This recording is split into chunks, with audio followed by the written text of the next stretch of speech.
우리에게 주시는 하나님의 말씀 예레미야 7장 23절에서 26절까지입니다.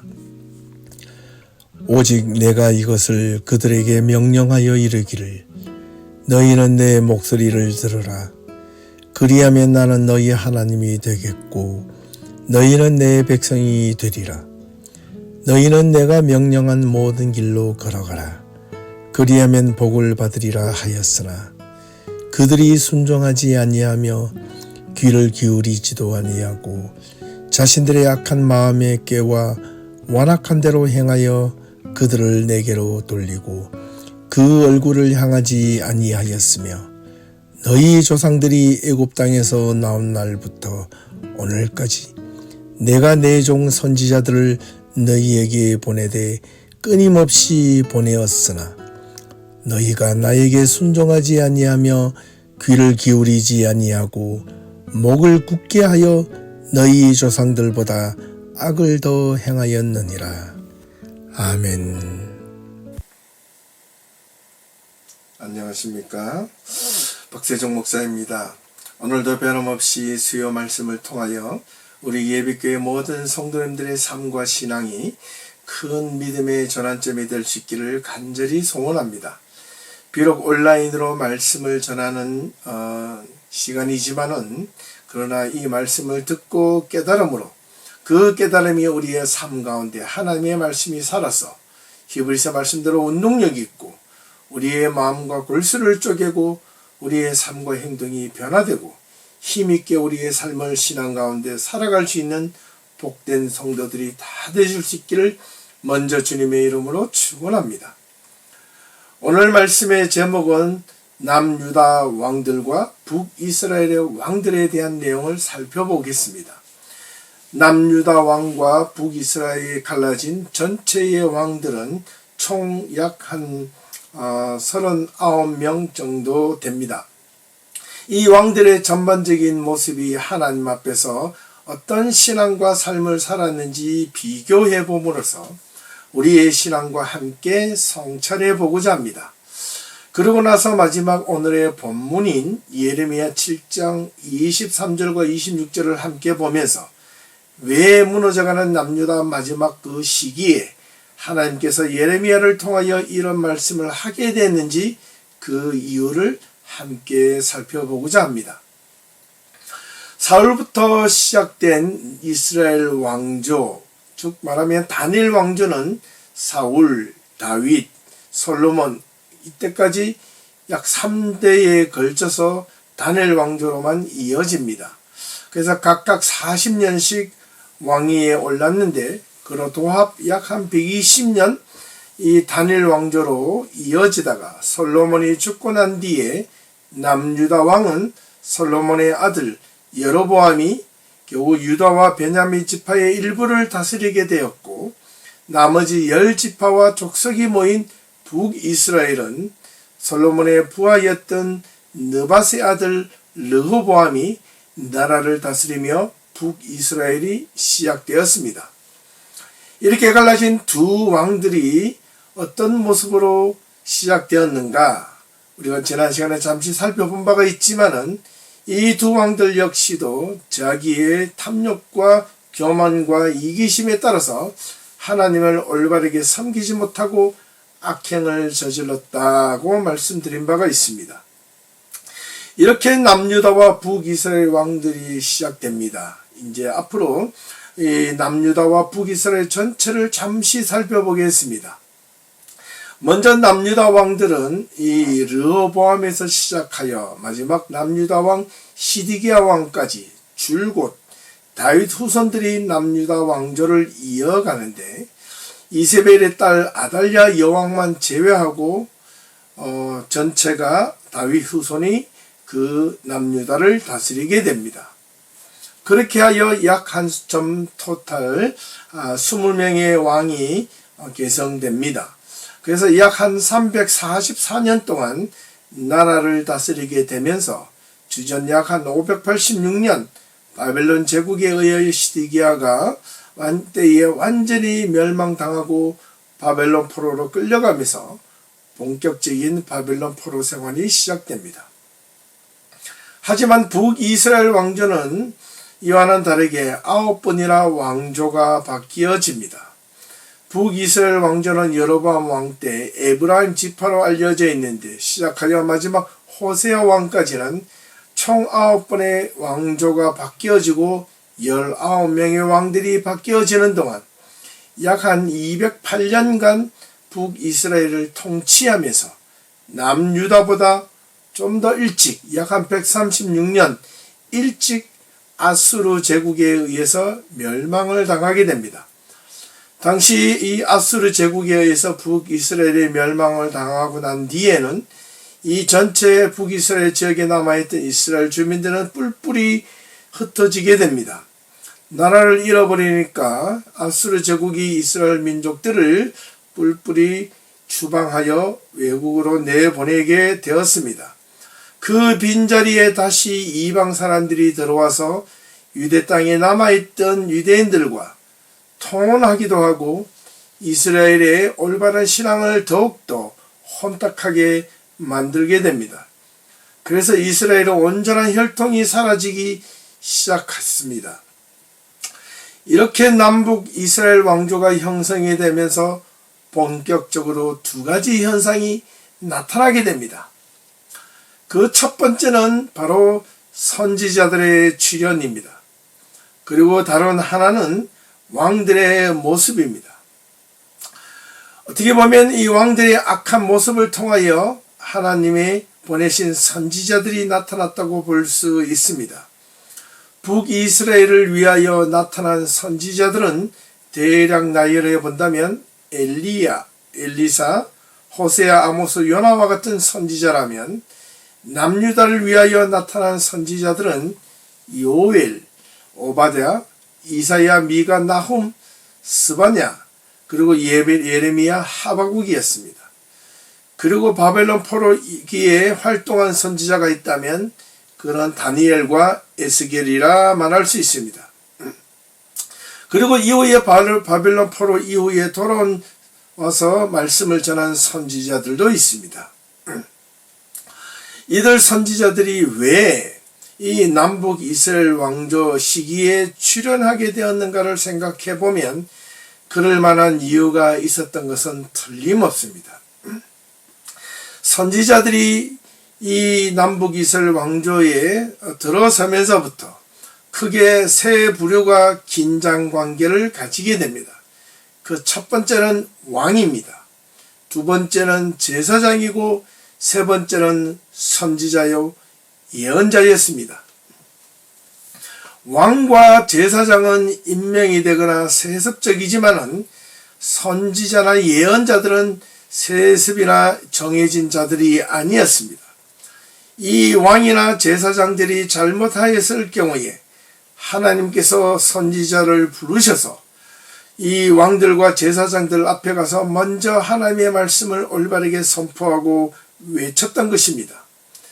그리고 그 수하에 있는 모든 이스라엘 백성들을 향하여서도 하나님의 말씀을 전했던 자들이었습니다. 그런데 이런 이 수많은 선지자들과 예언자들의 상황을 살펴보면 그들이 하나님의 올바른 말씀을 가지고 선포했다고 하여 이들의 삶이 온전하거나 평탄한 삶을 살았던 것은 전혀 아니었다는 사실입니다. 그러고 보니 하나님의 말씀을 올바르게 전하고 올바르게 직시하고 가르치는 선포하는 그런 자들일수록 하나님의 말씀을 붙들고 사는 사람일수록 아이러니하게 그들의 삶과 인생은 평탄하지 않았다는 것은 과거나 지금이나 정말 어떻게 보면 하나도 틀린 것이 아니라 하겠습니다. 그래서 참으로 어렵고 힘든 것이 바로 하나님의 말씀을 선포하는 자들의 삶입니다. 자신의 삶을 편안하게 할 것인가, 하나님의 말씀을 올바르게 가르칠 것인가는 아주 중요한 기로에 서 있는 것은 분명합니다. 그러므로 하나님의 말씀을 선포하는 자들에게서는 이 두 가지 갈등은 언제나 있습니다. 가슴속에서 끓어오르는 정의감과 현실에 대한 삶의 척박함 속에서 갈등하는 괴로움과 힘든 것은 이루 말할 수가 없던 것은 이 구약 성경에 나타난 여러 선지자들의 모습을 통해서도 여지없이 드러나고 있다는 사실을 우리는 기억할 필요가 있습니다. 이들 선지자들이 왜 이 왕들 앞에서 출연하게 되었는가는 그만한 이유가 있다 했습니다. 그거는 바로 다름 아닌 북이스라엘과 남유다 왕들이 총 합쳐서 39명의 왕들이었는데 이들이 하나님 앞에서 의롭게 한 왕들의 모습이 손꼽을 정도로 아주 적었다는 사실입니다. 왜 이들은 분명 야훼 하나님을 섬겼던 12지파의 이스라엘 백성들이었는데 왜 이들이 자신들이 야훼 하나님을 버리고 이방신을 섬기거나 하나님 앞에서 범죄하기 시작했을까요? 놀랍게도 이 북이스라엘 왕 대부분, 아니 전부는 단 한 명도 하나님 앞에서 올바르게 의롭게 행한 왕은 없었습니다. 남유다 왕들도 대부분 마찬가지입니다. 겨우 손꼽을 정도입니다. 하나님 앞에 의롭게 행한 왕들이 있다면 겨우 히스기야와 요시야 왕 정도입니다. 요아스 왕도 거론할 수 있을지 모르나 이 요아스 왕은 자신이 하나님 앞에 의롭게 행한 것이 아니라 당대에 함께하였던 대제사장 여호야다로 인하여 우상을 타파하고 성전을 수리하는 그런 어떤 놀라운 일도 행했습니다. 매일 번제도 드렸습니다. 하지만 대제사장 여호야다가 죽자 이 요아스는 다시 우상을 섬기고 그 우상을 섬기는 대제사장이 요아스를 향하여 꾸짖자 이 대제사장의 아들을 죽이는 그런 악행을 저질렀던 자가 바로 이 요아스였습니다. 그러므로 하나님 앞에서 온전히 의롭다 말할 수는 없습니다. 겨우 히스기야와 요시야 정도. 그렇다면 이 남북 이스라엘 전체 왕들의 모습을 살펴보면 솔로몬 이후에 타락을 금하지 않았다고 볼 수 없습니다. 정말 어떻게 보면 이 남북 이스라엘 전체 왕조는 대부분 타락하고 하나님 앞에 범죄한 왕들이었습니다. 이런 때에 하나님께서 이들의 행위를 지적하고 하나님 앞으로 돌아서라고 외친 자들이 바로 누구였을까? 선지자들이었다는 겁니다. 그렇다면 왕들 곁에서 남유다의 경우에 제사장들은 무엇하고 있었습니까? 예루살렘 성전을 지키는데 급급하지 않았을까? 왕의 권력의 눈치만 보고 있었지 않았을까라는 점이 아쉬운 대목으로 남습니다.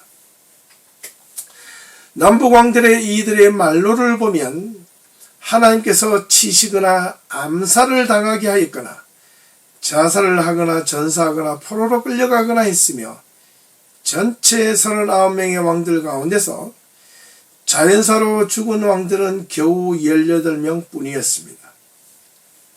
이런 사실을 놓고 봤을 때 하나님의 진노는 그들의 행한 대로 보응해 주셨다는 것을 우리는 알 수 있습니다. 이렇게 하여 우리는 사실 성경을 읽을 때나 우리가 신앙생활을 할 때, 믿음의 생활을 할 때는 어떻게 단지 어떤 한 부분만 보면 안 됩니다. 그래서 제가 수요 말씀 시간에는 성경의 흐름 전체를 큰 물줄기를 여러분들에게 알려드리고 있는 겁니다. 이렇게 우리는 어떻게 하나의 편협적으로 조목조목 내용을 보는 것도 중요하지만 통전적으로 성경을 이해할 필요가 있습니다. 이렇게 남북 이스라엘 왕조들이 타락하고 하나님을 바르게 섬기기를 거부하고 자기 마음대로 행한 이유는 과연 무엇이었을까? 이렇게 왕들이 타락하고 잘못된 길을 걸어가면 결국 누가 더 큰 손해와 피해를 많이 보게 되었을까요? 그것은 바로 백성들입니다. 백성들도 한 몫을 다하여 나라의 왕이 타락한 길로 함께 가게 되면 백성들도 그런 길로 갈 수밖에 없다는 것은 여지없습니다. 이렇게 하여 일찍이 선지자 사무엘은 이러한 왕권 제도에 대하여 엄중히 경고를 한 바가 있습니다. 사무엘상 8장에 보면 하나님께서 사무엘 선지자를 통하여 기름 부어 세우신 사울 왕을 세우면서 하셨던 말씀, 하나님께서 인정하시고 기뻐하실 만한 왕들을 찾아보기 힘들다고 한탄하신 적이 있습니다. 왕이 세워지면 고난과 고역이 더 거세질 것이라고 하나님께서 말씀하신 적도 있습니다. 우리는 이렇게 이 남북 이스라엘 전체 왕들의 모습은 열왕기 상하, 역대기 상하를 통하여 우리는 통하여 전체를 살펴볼 수 있습니다. 이 내용 전체를 통하여 우리는 크게 세 가지로 이 남북 이스라엘 왕들이 어떻게 하나님 앞에 대부분 잘못을 하게 되었는가를 함께 살펴보고자 합니다. 세 가지 이유입니다. 그 첫 번째는 왕들의 이중적인 신앙생활입니다. 하나님을 섬기지 않았던 것이 아니라 하나님과 바알을 겸하여 섬겼다는 사실입니다.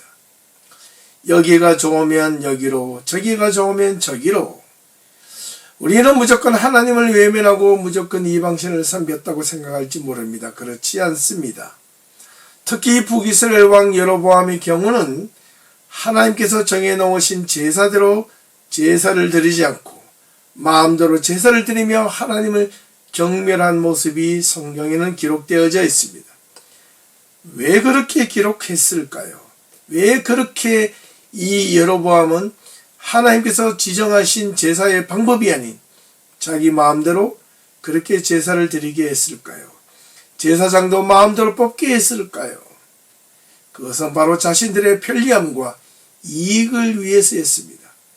특별히 여로보암 왕은 이 자신에게 처음 왕으로 임명된 뒤에 북이스라엘 사람들이 남유다 예루살렘으로 가서 성전에서 예배하다가 돌아오지 않으면 어떡하나, 그리고 자신을 따르지 않으면 어떡하나 라고 하여 베델과 단에 산당을 짓고 거기에 우상을 세워놓고 그곳에서 제사를 드리게 했던 것입니다. 아니 어쩌면 이런 모습들은 솔로몬의 행적과 여로보암과 르호보암의 행적을 동일하게 보여지는지도 모릅니다. 솔로몬이 더 무엇보다도 그 죄가 크다 하겠습니다.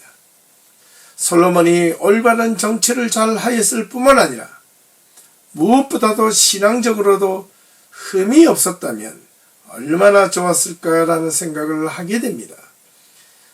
그런 모습을 보고 배운 이 솔로몬의 아들 여로보암도 솔로몬과 대적점에 처음에는 부하였지만은 대적점으로 섰었던 르호보암도 이 솔로몬의 모습을 따라했는지도 모릅니다. 그것은 바로 자신들의 정치적 이익과 편리함을 위해서 그렇게 행했던 것은 분명합니다. 아니 어쩌면 이런 모습들이 진심으로 하나님을 섬기고자 한 것이 아니라 자의적으로 섬기는 마음이 더 컸지 않았을까라는 생각을 해보게 되는 겁니다. 정말로 중요합니다.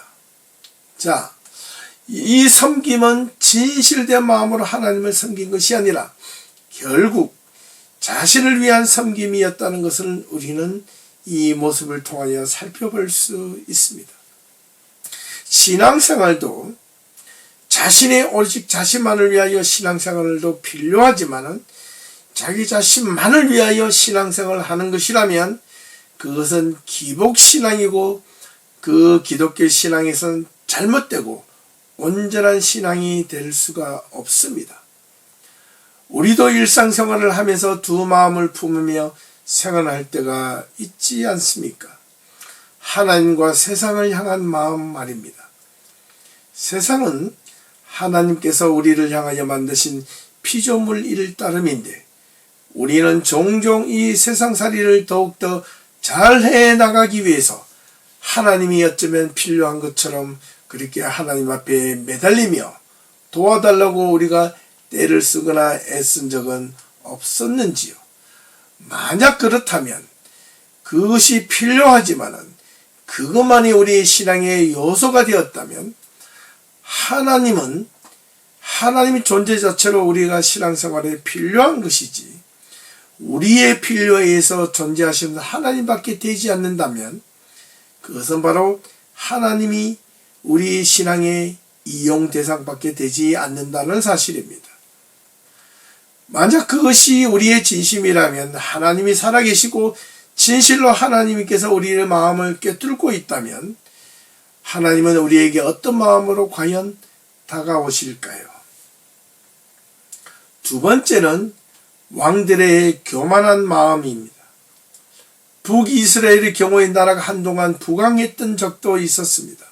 남유다도 그러했습니다.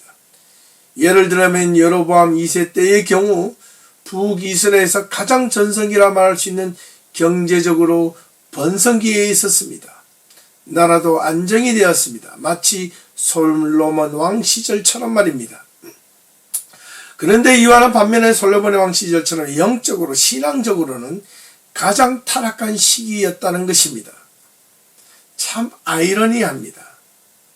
남유다의 경우도 여호사밧 왕 시대에 경제적으로 풍요로운 점이 있었지만 오히려 더욱더 타락한 시기였다는 것은 성경에서 곳곳에서 분명하게 설명하고 있습니다.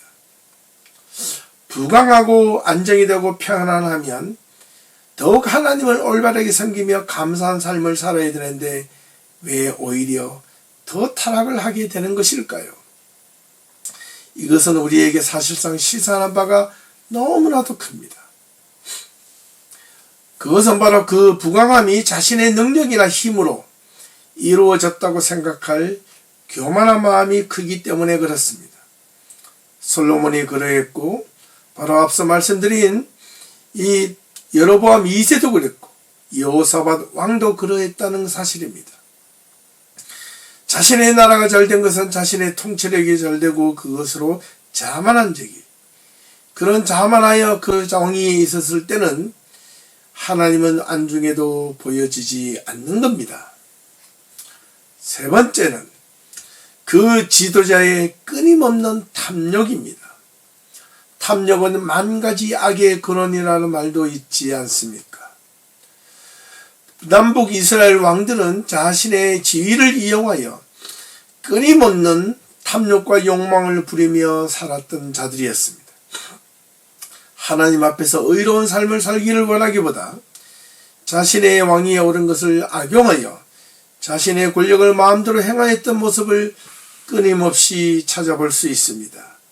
대표적인 케이스가 바로 아합 왕과 이세벨입니다. 나봇의 포도원을 마음대로 빼앗아 버리는 악행을 저질렀던 것입니다. 자, 이런 점을 두고 볼 때 오늘 본문 예레미야 7장 23절에서 26절의 말씀으로 들어와 한번 살펴보겠습니다. 예레미야 선지자는 남유다 마지막 세 왕인 여호야김 그리고 시드기야 왕까지 남유다 마지막 왕들을 향한 예언을 하였던 눈물의 선지자로 알려져 있습니다.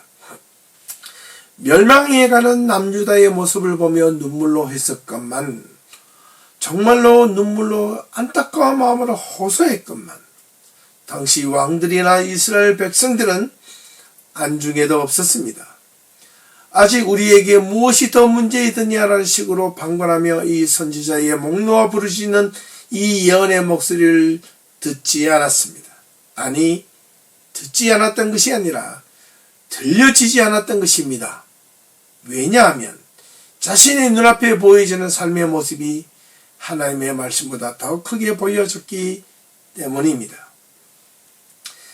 이 예레미야 선지자들을 통하여 마지막에 하신 말씀이 오늘 우리의 본문 속에 들어 있습니다.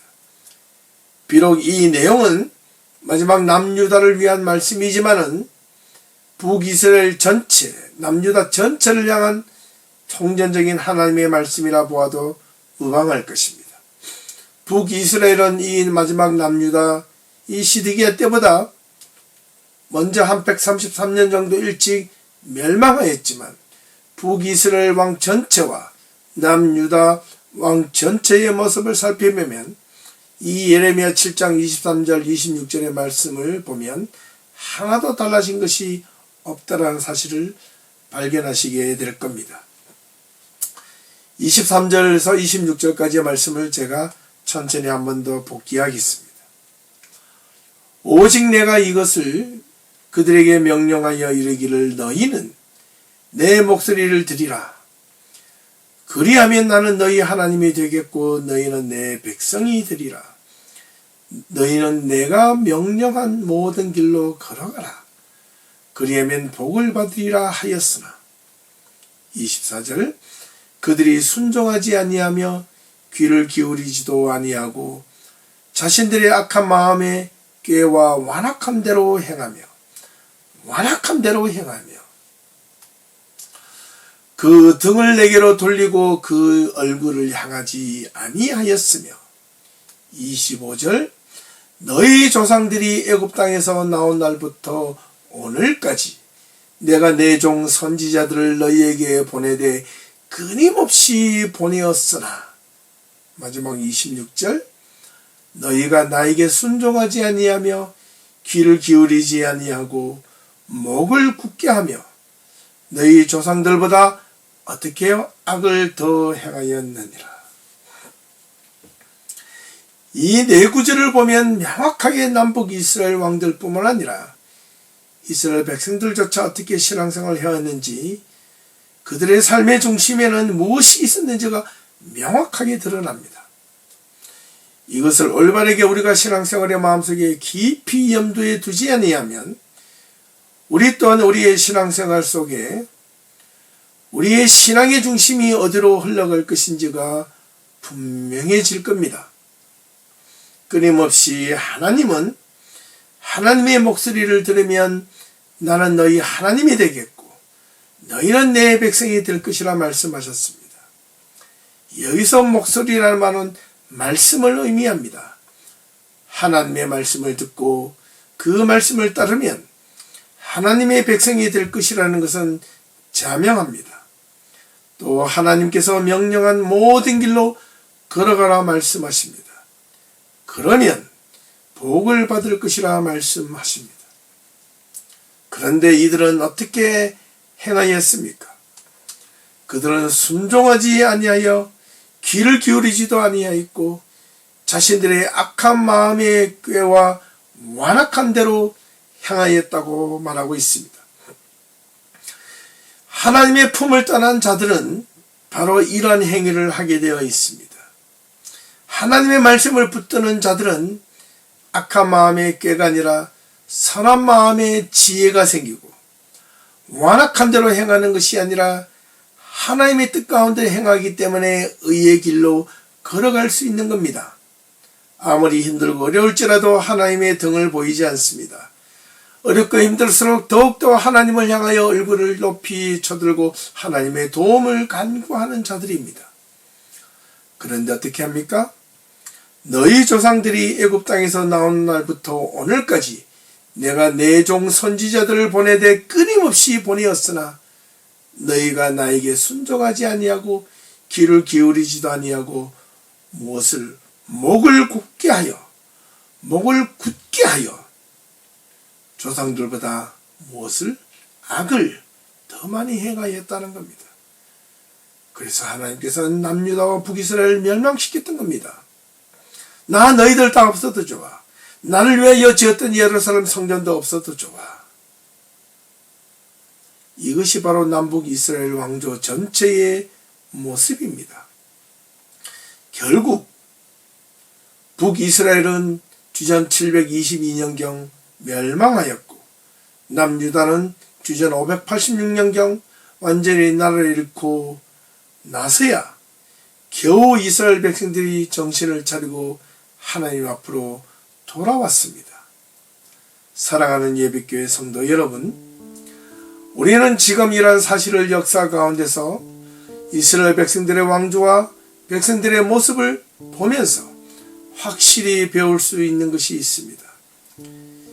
역사가 반복이 될 수도 있다라는 겁니다. 그렇다면 신앙도 반복이 될 수 있습니다. 우리가 정신을 차리지 않고 신앙생활을 하면, 우리가 올바른 믿음의 생활을 하지 아니하면, 하나님의 말씀을 떠나거나 왜곡하여 살게 된다면 분명 우리의 삶 가운데서도 하나님을 떠난 삶이 된다면 우리의 삶은 잠시는 편할지 모르고 잠시는 행복할지 모르나 그 결국에는 비참한 삶으로 끝을 맺게 될지도 모른다는 겁니다. 우리는 그런 삶을 살지 말아야 합니다. 믿음의 삶을 살아야 합니다. 의로움의 삶을 살아야 합니다. 정직한 삶을 살아야 합니다.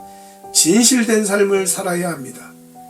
적어도 그리스도인이라고 말할 때 어떤 삶을 살아야 하고 어떤 신앙을 가지고 살아냈느냐가 정말로 중요하다는 사실을 기억할 수 있기를 바랍니다. 하나님의 말씀을 붙잡고 살아가는 성도들의 삶은 결코 흔들림이 없습니다. 구람이 없습니다. 넘어지지 않습니다. 하나님 말씀대로 굳건히 붙잡는 자는 포기가 없습니다. 절대로 좌절하지 않습니다. 아니, 좌절하여도 다시 넘어집니다. 절망 가운데 빠졌다고도 다시 희망 가운데로 올라옵니다. 이것이 하나님 앞에 성도들의 신앙의 모습이라 하겠습니다.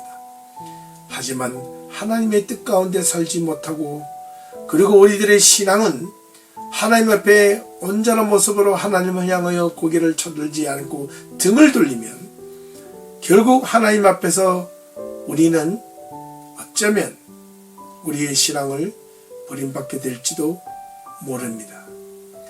그러기 전 우리가 올바르게 신앙생활하고 우리의 삶이 믿음 안에서 분명한 신앙의 방향을 가지고 살아가는 복된 예비 성도님들이 다 될 수 있기를 주님의 이름으로 축원합니다.